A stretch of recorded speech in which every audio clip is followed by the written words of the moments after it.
continuando con nuestra clase, hoy vamos a ver el gobierno de Enrique Peñaranda del Castillo, que este personaje, peculiar personaje de la historia de Bolivia, ya que no escatimó ningún tipo de reacciones para destituirlo al presidente, derrocarlo al presidente Daniel Salamanca y luego rechazar la presidencia cuando el coronel Germán Busch le ofreció.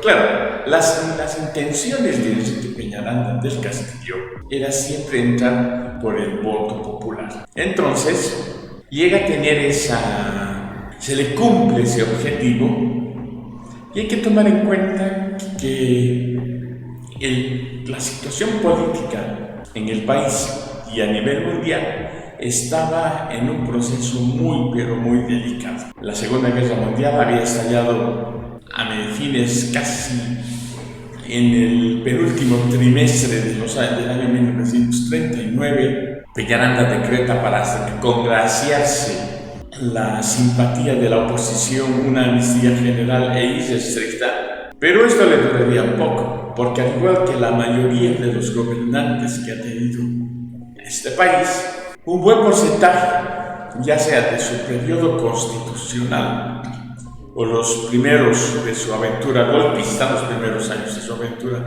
golpista, tenía que recurrir a esta instancia para mantener la calma y controlar la situación. Como hemos dicho, y como decían los analistas de esa época, en la Segunda Guerra Mundial era cuestión de tiempo que se convierta no solo en una guerra europea, sino que abarque a otras dimensiones del planeta Tierra y que involucre de manera directa o indirecta a los Estados Unidos. Dicho y hecho, el 7 de diciembre de 1941, en Pearl Harbor, en Hawái, sin tener previa declaración de guerra, y más aún, llevando conversaciones por parte del Imperio japonés, que incluso dio unas medallas en muestra de su buena voluntad, a las 6 de la mañana de ese domingo, la Fuerza Aérea Japonesa se lanza como una colmena de avispas sobre la base naval militar de los Estados Unidos. Los resultados y las connotaciones ya las conocemos. Pero ¿por qué iba a afectar en Bolivia que Estados Unidos entre en la Segunda Guerra Mundial? Desde luego, jóvenes, nosotros éramos el país que tenía la mayor producción estañífera, y el estaño resultaba ser una materia prima importante para elaborar una serie de productos, tanto en el campo bélico como en el campo de las logísticas. Así que Peñaranda no tuvo escrúpulos ni reparos en vender nuestro estaño al precio de gallina muerta. Además, que se alineó con los Estados Unidos de la forma más servil que se haya podido ver. Pero seguiremos viendo. La situación en el mundo era de una susceptibilidad pero bastante marcada. Ya, en Norteamérica, una persona que podía pronunciar mal el inglés ya era tildado de espía alemán o de espianas. Lo mismo en Europa, en la Francia ocupada, en casi la mayoría de la Europa central que cayó bajo la esfera de dominio de los nazis, la situación era esa. Y Bolivia iba a resultar una cosa tan vergonzosa, tan indignante. El 18 de julio de 1941, el secretario de la delegación de Estados Unidos da a conocer un documento a la Cancillería boliviana en la que manifiesta que el mayor Elías Belmonte tenía contacto ácido con Berlín y con el agregado de la embajada boliviana allá. En Alemania, el destinatario era Ernest Wendel, el representante de la embajada en La Paz. Hasta ahí se podría decir una mera especulación y lo que podría darse en ese sentido, ¿ya? Pero lo que llama la atención, jóvenes, es que este vericueto, esta fantasía, no iba a quedarse en esa mera retórica de un puchinazi en Bolivia, como si el país en esa época hubiese sido un país, sí, era importante en la provisión de estaño a los aliados, como la Argentina lo fue en la venta de sus productos agrícolas. Argentina fue más inteligente, no se declaró ni en pro de los aliados ni en pro del eje, mantuvo una neutralidad y eso le permitió ganar dinero, que en poco tiempo Argentina gozaría de un prestigio de ser una nación bastante sólida económicamente y con mucha riqueza. En esta supuesta carta se escuchaba, o se leía que se estaba preparando una asonada golpista con el objetivo de derrocar al gobierno e instaurar un gobierno pro-nazi. Ernest Wender, el agregado en la embajada de La Paz, fue expulsado. Pero, como hemos dicho siempre, por lo menos yo lo digo, tres cosas siempre van a salir cada día: el sol, la luna y la verdad. Con el tiempo se supo que esto fue un ardid bajo de un funcionario inglés que había hecho una carta, pero lo más verídica que se pueda, para evitar que los alemanes por lo menos tendrían que tener algún gobierno simpatizante. Como dijimos anteriormente, el mayor Belmonte cayó en desgracia, fue vilipendiado, difamado, calumniado, y posteriormente le exclamó, como estamos acostumbrados siempre: sana, no pasó nada, adelante, nuevamente estás, ¿no? Y esto motivó para que el año 1942 Bolivia rompiese relaciones con Alemania. Este hecho pero fue interesante, jóvenes, porque cuando la Cancillería alemana recibía la declaración de guerra de Bolivia, el almirante Karl Dönitz dio una expresión bastante jocosa e hiriente. Uy, dijo, nos vamos a tener que enfrentar ahora con las lanchas de Totora de la Marina Boliviana. Seguiremos viendo. Vamos a ver ahora la figura de un destacado intelectual cochabambino del ala izquierda llamado José Antonio Arce, sociólogo. Se podría decir que es el primer referente de las ideas comunistas en Bolivia. Simpatizó con la Revolución Rusa y la influencia del Partido Comunista en ese país. Me atrevo a decir que José Antonio Arce y Carlos Montenegro fueron figuras claves de la intelectualidad de esa época, sin descartar a otros que eran protagonistas de esta situación. El año 1940, y bajo la guía, la orientación del sociólogo cochabambino José Antonio Arce Anaya, nace el PIR el 26 de julio de 1940. En un congreso de la izquierda boliviana realizada en Oruro, con una línea y una ideología totalmente marxista que iba a influir en la izquierda boliviana en la década sobre todo de los años 40. A la larga, el PIR, algunos de sus militantes serían los que contribuyeron el año 1953 a la fundación del Partido Comunista de Bolivia. Paralelamente, como les decía en una clase anterior, la figura de Carlos Montenegro, que se lo dio a conocer en el gobierno de Hernando Siles Reyes con el famoso nacionalismo revolucionario, caló profundo en unos jóvenes políticos e intelectuales que se destacaron en ese momento, pero principalmente en la guerra del Chaco. El MNR va a aparecer como uno de los partidos más importantes de la segunda mitad de siglo.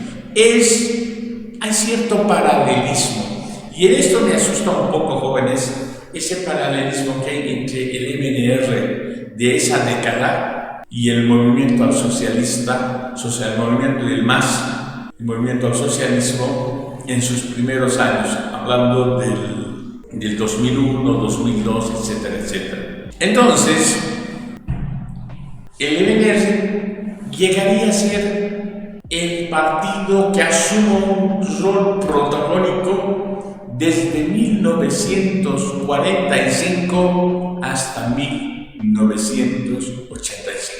Formados con esa esencia, con esa filosofía del nacionalismo revolucionario, sobre todo la figura de Hernando Siles Reyes, la derrota en la guerra del Chaco y el surgimiento de grupos socialistas, contribuyeron para que aparezca una nueva camada de políticos que marcarían una historia importante. En la relación a su fecha de fundación, el MNR se supone que fue fundado el 25 de enero de 1941, que sería la oficial, pero la que se la toma con mayor referencia es la del 2 de junio de 1942.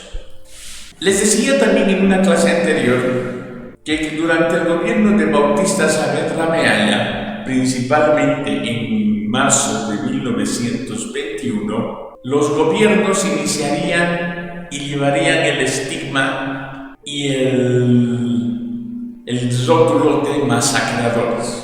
Durante el gobierno de Ismael Montes Mealla, de Bautista Saavedra Mealla, se produjo la masacre de Santiago de Machaca, de Jesús de Machaca, y la masacre de Uncillo. El año 1942, el gobierno de Enrique Peñaranda sería otro más que asuma en el pecho la medalla del masacrador. La situación se había puesto áspera entre los varones del estaño y los trabajadores mineros de esa época. Enrique Peñaranda, preocupado por proveer a los aliados de la materia prima que era el estaño, declara el control militar en todas las minas. Entonces, ahí se pliegan reclamos salariales, mejorar de las condiciones de trabajo, una serie de pedidos, jóvenes, que si uno lee la obra de Fernando Ramírez Velarde, Socavones de Angustia, ahí van a ver cómo se expresa lo que fue la vida del minero en la época de los varones del estaño. Si una vivienda precaria, con 4 o 5 bocas que alimentar, o sea, todo un aspecto tétrico y doloroso. Entonces, las minas de Patiño, Uncía, Catavi, siglo XX, pidieron un aumento salarial y mejores condiciones de trabajo. Durante ese periodo, hablamos del penúltimo y último trimestre de 1942, el tira y afloja entre mineros y empresarios se iba dando. Al final, nada iba a llegar a buen puerto porque directamente las dos instancias llamadas a encontrar un punto de equilibrio se empecinaron en no encontrar solución. Se inicia nuevamente una huelga general ese 14 de diciembre y el ejército y el gobierno de Peñaranda, sin ningún tipo de reparos, envía al regimiento Ingar. La tensión iba increciendo, como se dice, hasta que estalló producto de las circunstancias. Nunca se supo exactamente, jóvenes, pero ya la masacre en los campos de María Barzola, el 21 de diciembre de 1942, sería el inicio de lo que iba a venir posterior. El ejército, pertrechado con ametralladoras en esa planicie, no tuvo reparos en fijarse que había mujeres, niños y ancianos. Es cierto, que algunos mineros venían tras de ellos, pero jamás se iba a pensar que se iba a disparar contra gente desarmada. Y eso sucedió. Nunca se va a saber cómo fueron las otras masacres, el número exacto de masacrados. Nunca. Siempre el gobierno iba a sacar, se podría decir 3, sacaba 3. Pero esto marcaría una situación, jóvenes. El gobierno de Peñaranda estaba, diremos, en su punto más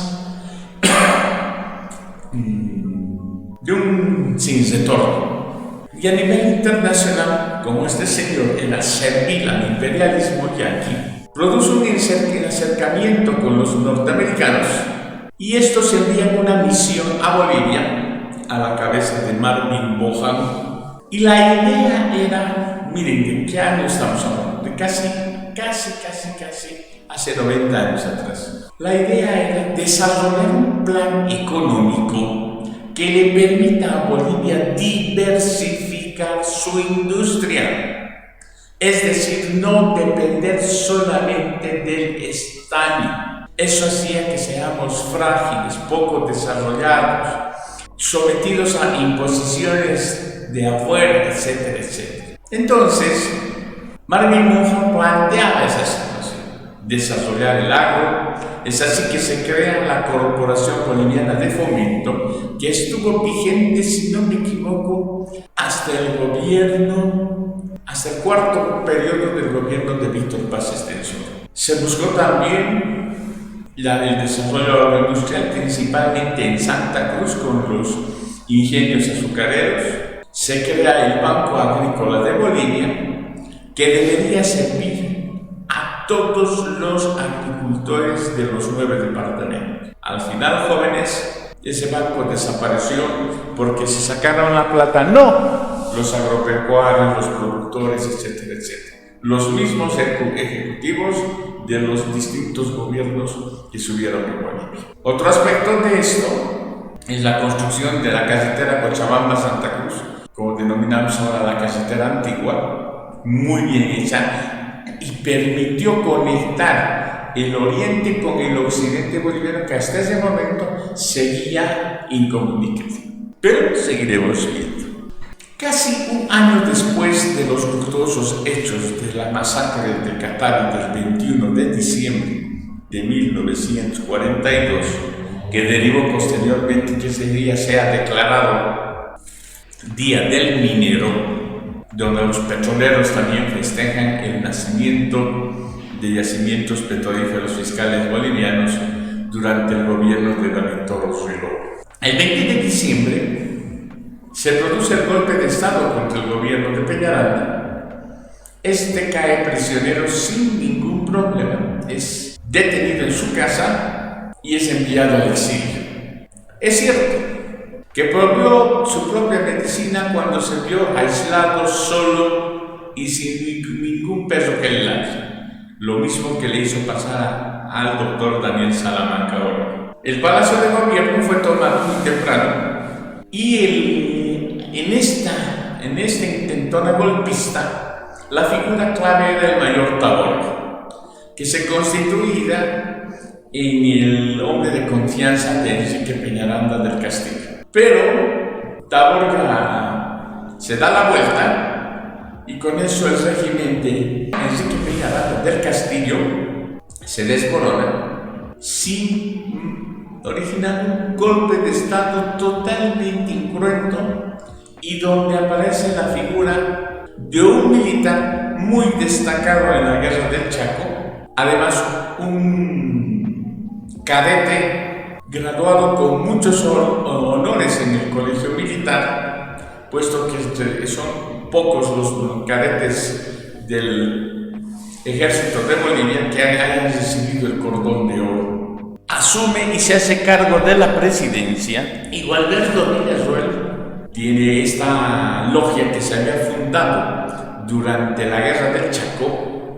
RADEPA, que venía a ser Razón de Patria, y la figura también de un joven abogado, economista, llamado Víctor Paz Estenssoro. Estados Unidos, como perdía a uno de sus vasallos más fieles, toma la posición que siempre tomó en los años venideros a constituirse como los amos de América Latina. Reconocer cuando les convenía o no reconocer a un gobierno cuando no les convenía. El gobierno de Gualberto Villazuelo tuvo que pasar 6 meses para ser reconocido por el gobierno. Villazuelo, un hombre muy capaz, muy inteligente, muy raro, muy militar boliviano de esa época, siguió con la política que hacía Enrique Peñaranda y continúa con los mandatos de la misión Bohan, que era el objetivo fortalecer a la Corporación Boliviana de Fomento.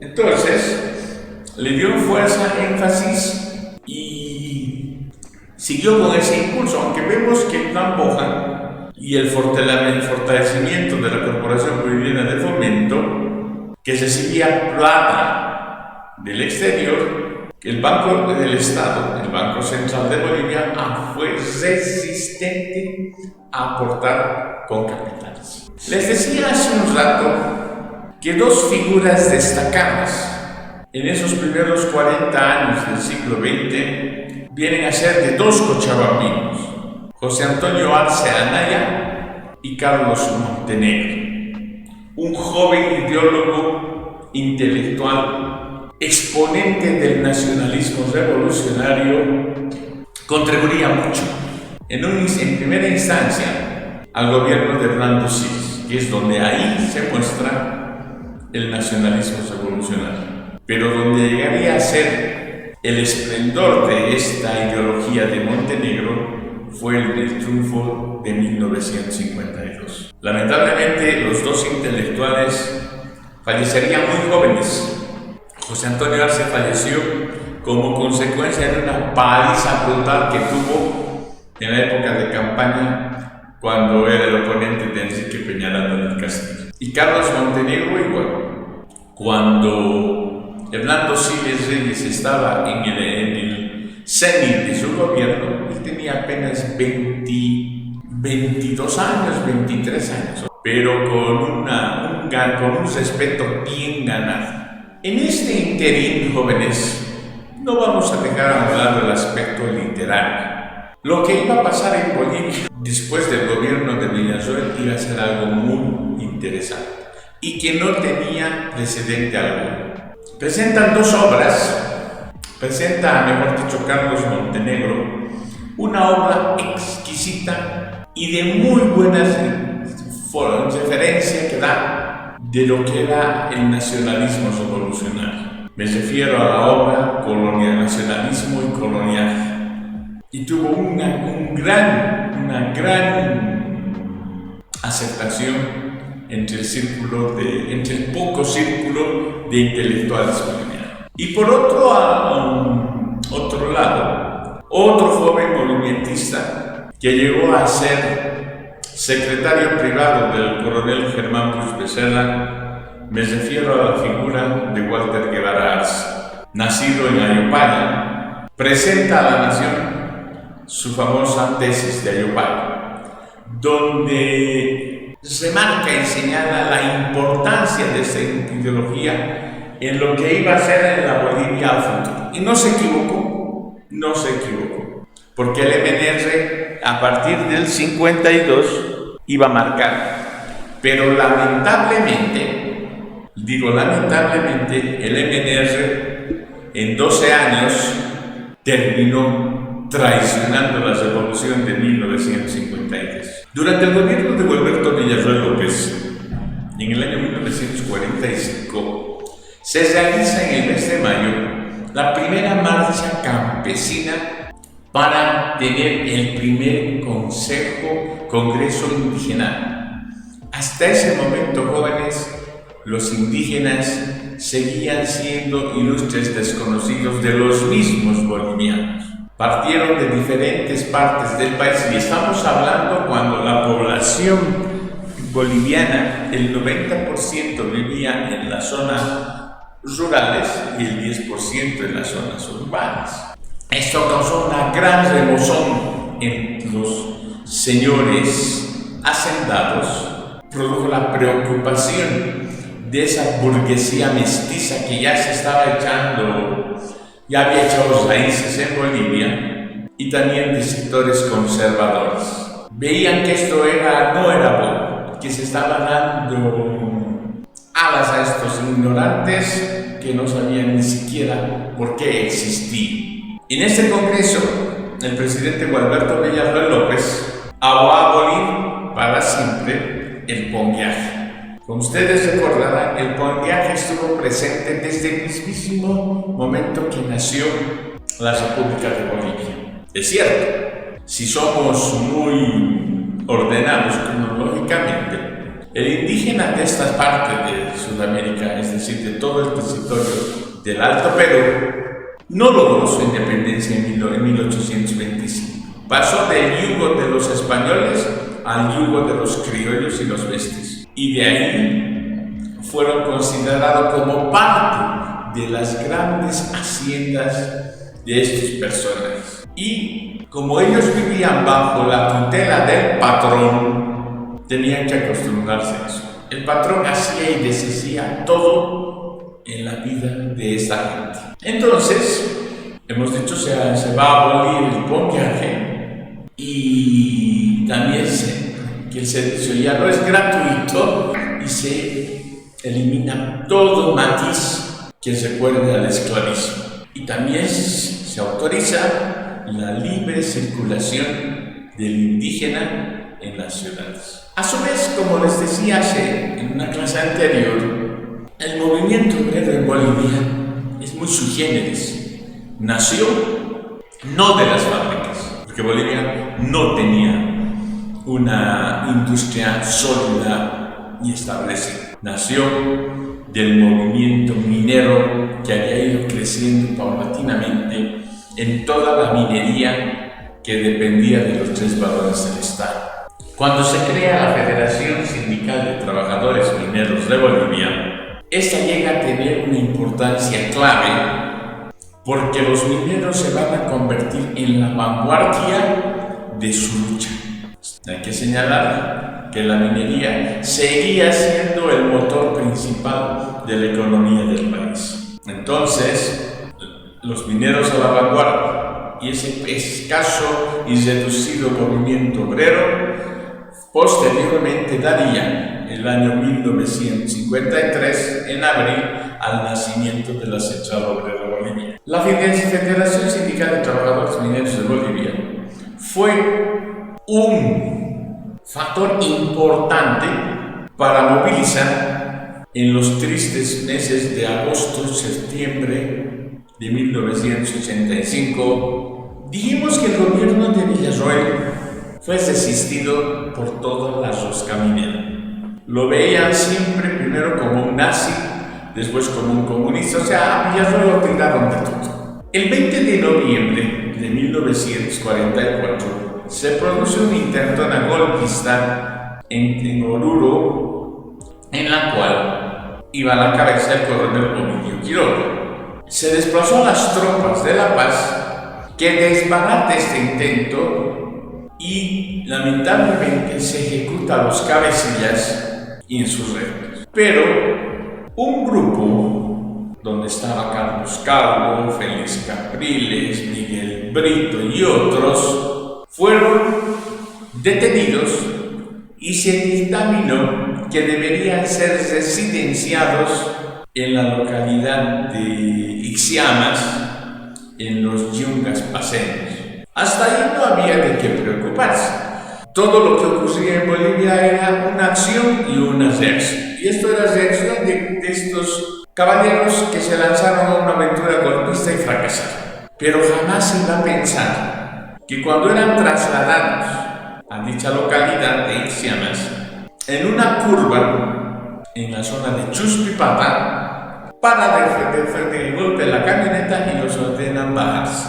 Los hacen poner en fila al borde de un precipicio que no era tan profundo y una ráfaga de ametralladora acaba con la vida de estos opositores al gobierno de Villarroel. Lamentablemente, jóvenes, nunca Villarroel dio la orden de esto.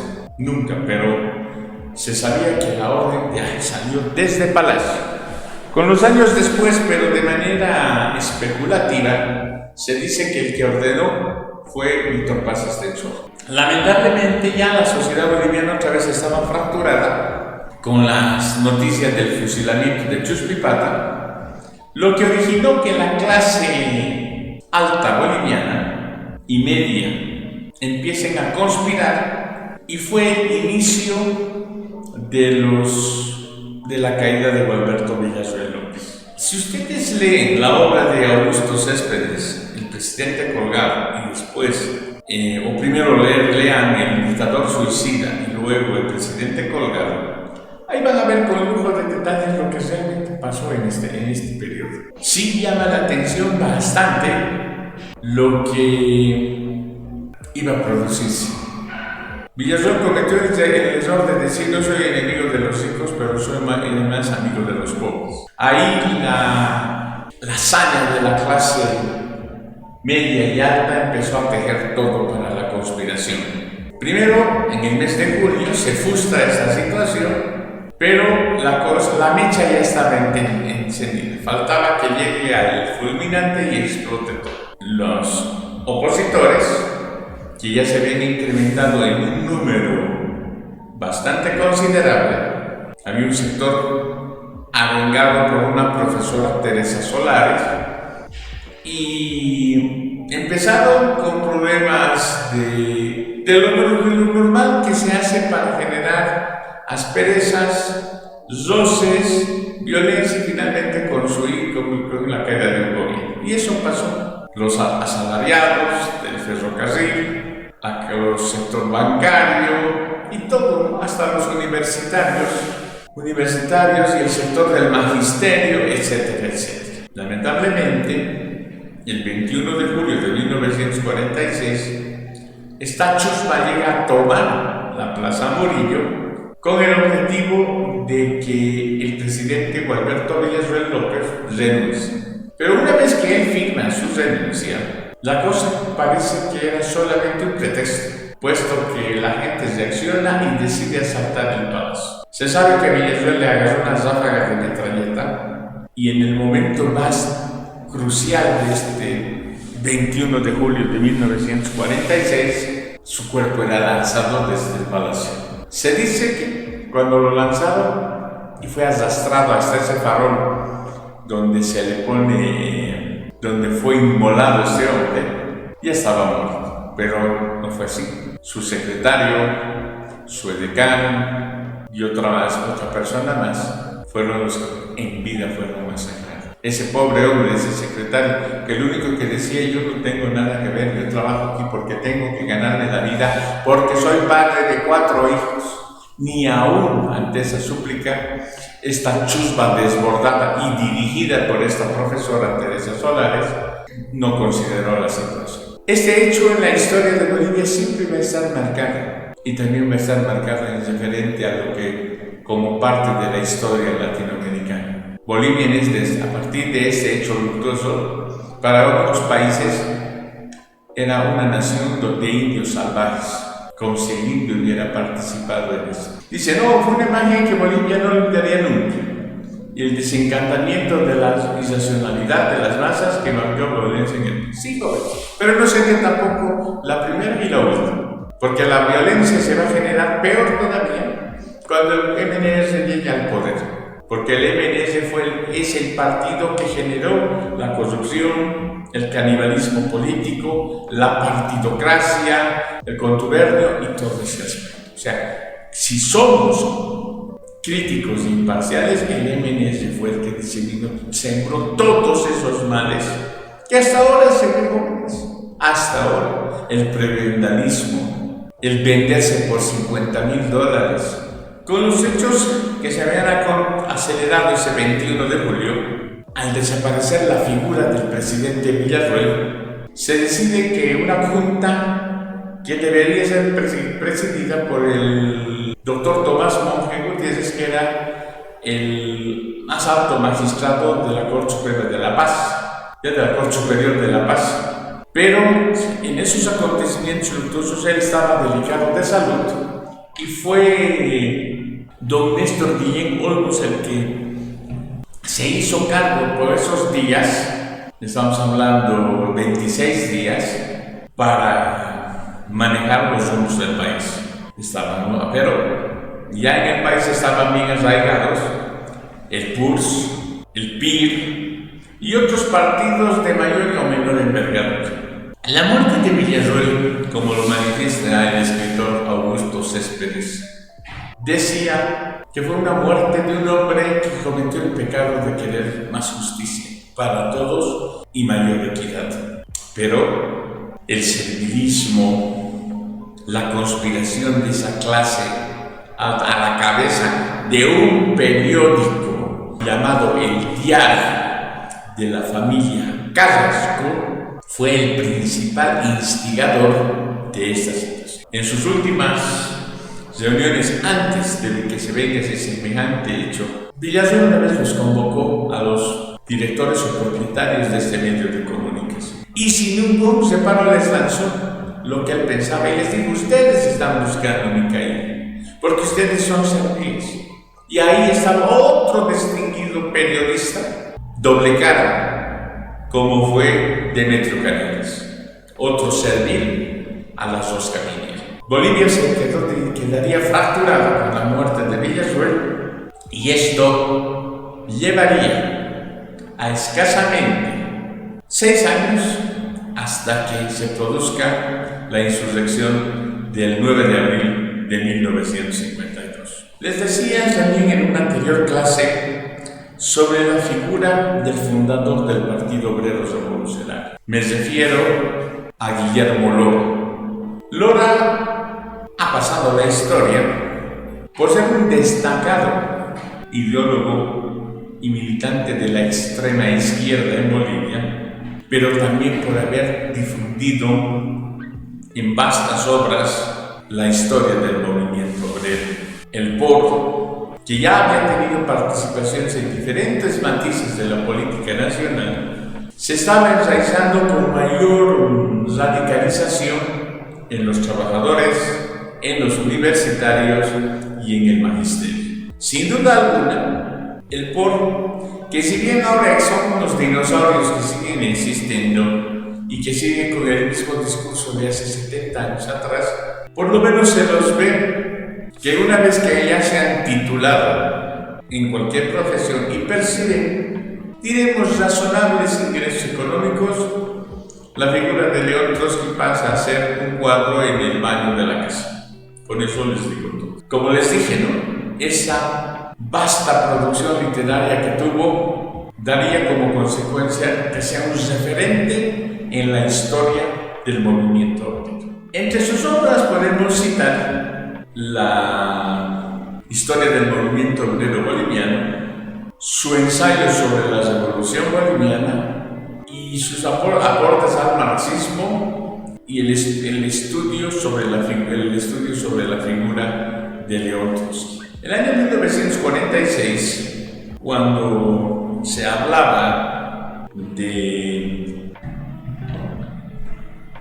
¿cómo les diría?, de un ampliado minero en la localidad de Pulacayo, este ampliado minero se iba a transformar después en la famosa tesis de Pulacayo, donde este simple ampliado se convierte en un congreso extraordinario de la Federación Sindical de los Trabajadores Mineros de Bolivia en 1943. La importancia de este documento radica que es primera vez en la que los trabajadores mineros de Bolivia elaboran planteamientos de carácter gremialista, pero sobre todo vinculado a mejores condiciones de vida y de trabajo. Los puntos claves del documento eran el salario básico vital, con una escala móvil de salario, las 40 horas de trabajo establecidos por la Ley General del Trabajo, la ocupación de minas, los contratos colectivos, la independencia sindical, el control obrero en las minas y armas para todos los trabajadores. Estos puntos, por lo menos unos 4 o 5 quedaban fuera de contexto. Los demás sí fueron considerados, porque aparte se veía que la rosca minera veía este congreso como algo que no les iba a agradar. Este centro minero de Pulacayo fue sin duda un antecedente de muchas ideas de la futura Central Obrera Boliviana y el momento más alto del trotskismo, que impulsó una organización capital del movimiento obrero. En síntesis, diremos que la tesis de Pulacayo vino a convertirse en la teoría después de la práctica, lo que normalmente sale en verso. Primero es la teoría, luego la práctica. Pero el sector de los mineros sindicales, de la Federación Sindical de Trabajadores Mineros de Bolivia, había madurado para esos años con una exquisitez que necesitaba. Estaba como les dije, de manera interino, el pro rosca minera Tomás Monje Gutiérrez. La muerte de Villarroel había marcado bastante en todos los estamentos del país y por lo tanto el gobierno de Monje decide bajar la tensión de obreros y mineros, eliminar la conspiración y el gobierno de Enrique Herzog Gardiazabal, que gobernaría de 1947 a 1949, que entre otras cosas, jóvenes, lo que más llama la atención de este gobierno, primero que Enrique Herzog Gardiazabal fue el único médico boliviano que llegó a ser presidente de Bolivia. Nunca más después hubo un profesional de salud que ocupase la magistratura del país. Pero aquí hubo metidas de pata de todo lado con la figura de Enrique Herzog Gardiazabal. Él era demasiado blandengue, hasta decir timorato en sus decisiones, cosa que no le gustaba eso a la vieja rosca minera, desde ningún punto de vista. Entonces, se da una situación que llamaría bastante la atención. Las elecciones parlamentarias de 1949 lo vuelven a colocar al MNR como uno de los principales protagonistas, ya que llega a ocupar el segundo puesto y ganar varios representantes en el Congreso. Esto fue un toque de alarma profundo para el gobierno de Enrique Herzog Gardiazabal. Vieron que prácticamente con él no iban a poder lograr nada, ni contrarrestar a la izquierda, como decían, ni tampoco sacar beneficios para el gobierno de las dos caminos. Entonces decidieron que debería renunciar, pero de la forma más disimulada. Por lo tanto, Enrique Herzog Gardiazabal presenta su renuncia ese 22 de octubre de 1949, alegando que su salud se encontraba mal. Sabemos que eso fue una mentira, pero de 7 más. Entonces, a la larga, hasta el ciudadano de pie más humilde se dio cuenta que Enrique Herzog Gardiazabal era un cero a la izquierda en política. En el año 1947, dijimos, ¿no?, que la guerra del Chaco había calado profundo en la conciencia nacional, en todos los sectores, desde la clase media hasta el indígena como tal o el trabajador minero. Sobre todo, pero para el indígena, que seguía siendo un vasallo, ya ni siquiera de los criollos, vasallo de los mestizos. Esto fue generado, y aparte de que los campesinos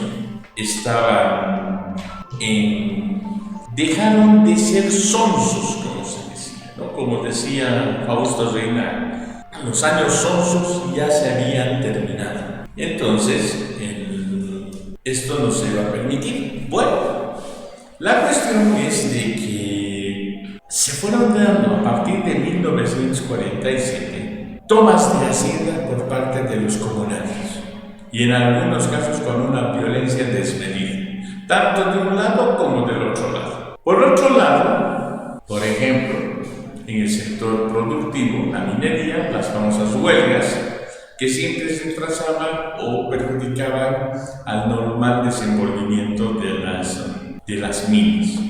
Entonces, se dio un hecho en una hacienda a orillas del lago Titicaca que repercute en varios departamentos del país. Hablamos de Chuquisaca, Potosí, Oruro, Cochabamba y La Paz. Los sublevados agarraron y de forma violenta toman las haciendas y en algunos casos mataron a los patrones, a las familias enteras. Lamentablemente se vuelve a decir que no era su momento, como no fue su momento el de Pablo Zaratevilca, ni el de Tomás Catari, ni el de Juliana Paza, etcétera, etcétera. Pero el gobierno, amparado en los recursos logísticos que tenía a la mano, como era el ejército y la aviación, decide utilizar de manera indiscriminada, produciendo una gran cantidad de muertos y heridos, que lo mismo, vuelvo a decir, nunca se supo la cantidad exacta. Ahora vamos a hablar de la figura de un individuo nacido en Chuquisaca, Mamerto Urzolagoitia-Jarriagui, y era de los hombres primero reacio a todo lo que representaba el indigenismo. Él se consideraba el descendiente directo de Carlos V, o se creía un sangre azul, que era la diferencia con ese populacho de porquería que eran los ciudadanos bolivianos. Como dijimos, ¿no? El gobierno de Enrique Herzog Gardiazabal cayó en esa situación de la inoperancia, pero sobre todo de ser blandengue. Lo contrario fue de su vicepresidente, que asume cuando Enrique Herzog Gardiazabal renuncia a la presidencia. Este más bien resultó ser la antítesis. El uso de la violencia, el atropello, el desconocimiento de las garantías constitucionales, al fin y al cabo, todo fueron mandados por la borda, y desde el primer momento manejó al país con la mano dura. Congeló los salarios de los obreros, prohibió que las fábricas cierren sus fábricas sin autorización, redujo el número de empleados en todos los sectores de la administración pública y, como él mismo pensó, manejar con el estado de sitio, es decir, con la fuerza, desconociendo las garantías constitucionales. El año 1949 se produce una huelga general en la mina de Patiño, al siglo XX. Entonces, en su condición de presidente interino de la nación, Mamerto Urzolagoitia-Jarriagui ordena el arresto de todos los dirigentes mineros. Los mineros, en bronca ante esta situación, deciden tomar de rehenes a 2 empleados de la mina siglo XX que eran ciudadanos ingleses. Y en un rato de descontrol cometieron un error muy grande, que fue el asesinato de estos 2 empleados. La sección no se iba a dejar esperar y no iba a ser un guante blanco. Se produjo una intervención militar y donde se desencadenó una violencia que, como dijimos, nunca, jamás iba a pensar que derive en ese rótulo de la masacre del siglo XX. Y este era el preludio de lo que iba a suceder a futuro.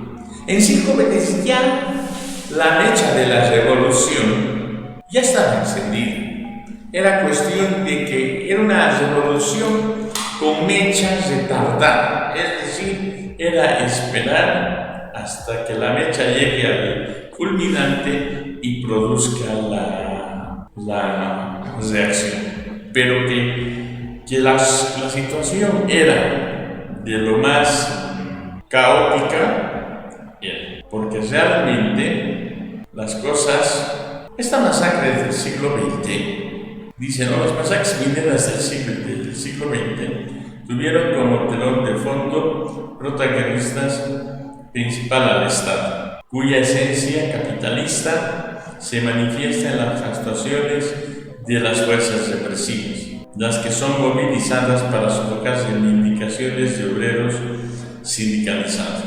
El Estado, en sus diferentes facetas históricas del superestado minero feudal.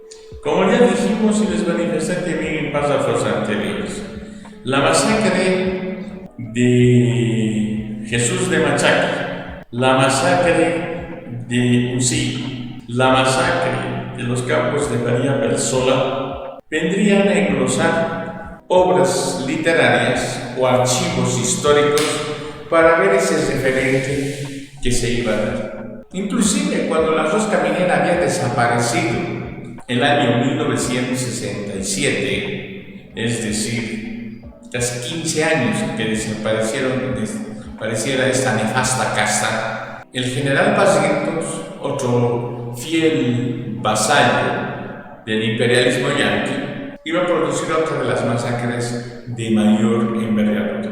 Pero eso lo vamos a ver en su momento que le corresponde.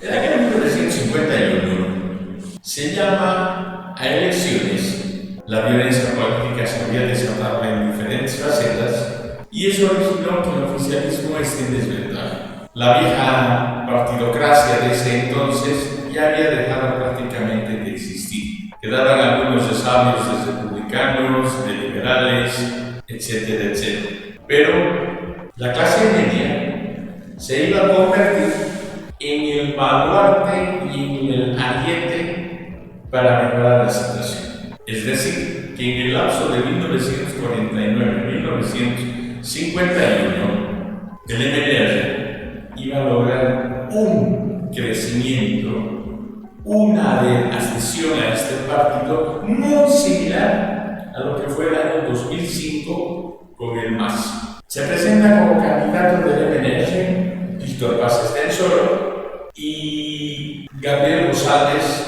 de parte del oficialismo.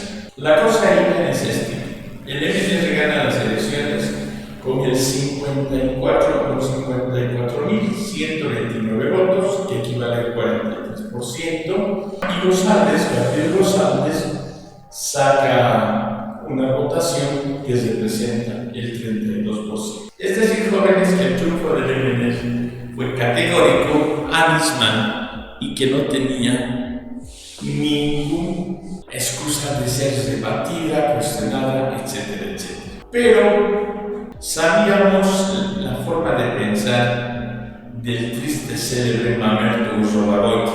Cuando vio las elecciones, se quedó totalmente desconcertado, molesto, furioso, y decide de manera unánime que no iba a entregar la presidencia a esa chusma del MNR.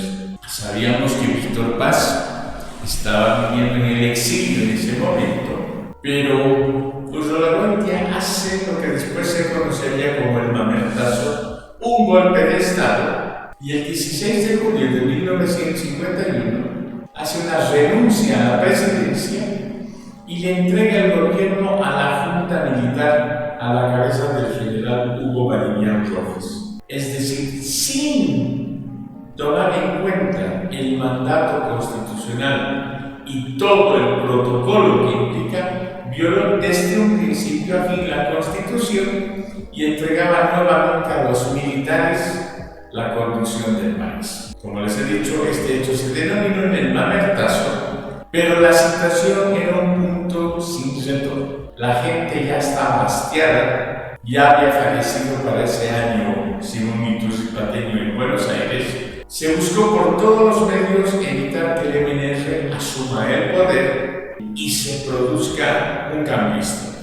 Por otro lado, la Junta Militar, que se hacía cargo de las riendas del gobierno, el general Hugo Baliñán a la cabeza, Baliñán Rojas, marca la realidad y da un paréntesis interesante en un determinado momento histórico. El ejército, ese viejo ejército causante de la derrota de la guerra del Chaco, ejército formado bajo la tutela de los varones del estaño, de la rosca minera, no pensó Baliñán que la cosa se le iba a ir de las manos en un determinado momento. La vieja clase política y el viejo ordenamiento político y social de Bolivia se desmoronaba pedazo por pedazo. A esto, estas clases nuevas de políticos nuevos como Víctor Paz Estenssoro, Hernán Siles Suazo, Walter Guevara Arce, Juan de Chimo Kento, Ñuflo Chávez Ortiz y una serie más de líderes connotados de esa época iban a marcar precedente. Entonces, la mayoría de los componentes del MNR, o sea, de los militantes del MNR, iban a ser, o eran, mejor dicho, ciudadanos de a pie, donde el 90% eran excombatientes de la guerra del Chaco. Es decir, que tenían una férrea y disciplinada formación, que eso contribuyó con mayor y mayor grado a los acontecimientos que se iban a vislumbrar a partir del 9 de abril de 1952. El gobierno de Valeriano Rojas, para mantenerse en el poder y controlar los focos de efervescencia político, decide declarar el estado de sitio en todo el país, anula las elecciones de 1951 y ese fue el detonante para que el pueblo empiece a tomar cartas en el asunto. A su vez, Víctor Paz Estenssoro, que se encontraba exilado en Buenos Aires, indica que va a volver porque ha sido elegido presidente. El gobierno hizo todos los medios para que se concrete esta situación. Como dijimos, toda acción tiene una reacción.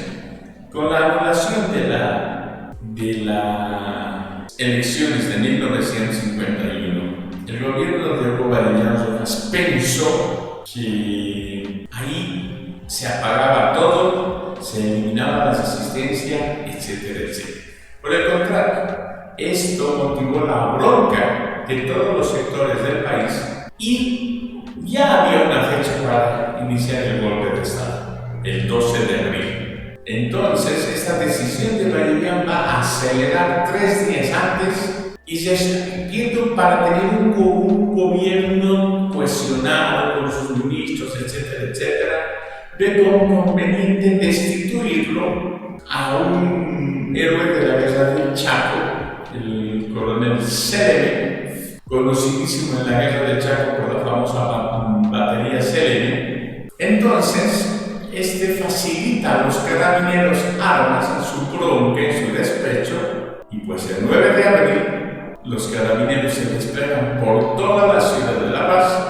Valeriano intenta llegar a la base del Alto, pero es interceptado y tiene que refugiarse en el colegio militar. Lamentablemente, los cadetes de ese año tienen que salir a combatir, son los primeros en combatir, pero Valeriano ya se dio cuenta que la cosa se desmorona. El 12 de abril, ya derrotado su gobierno, ya sin ningún tipo de oxigenación, abandona el colegio militar y se refugia en la embajada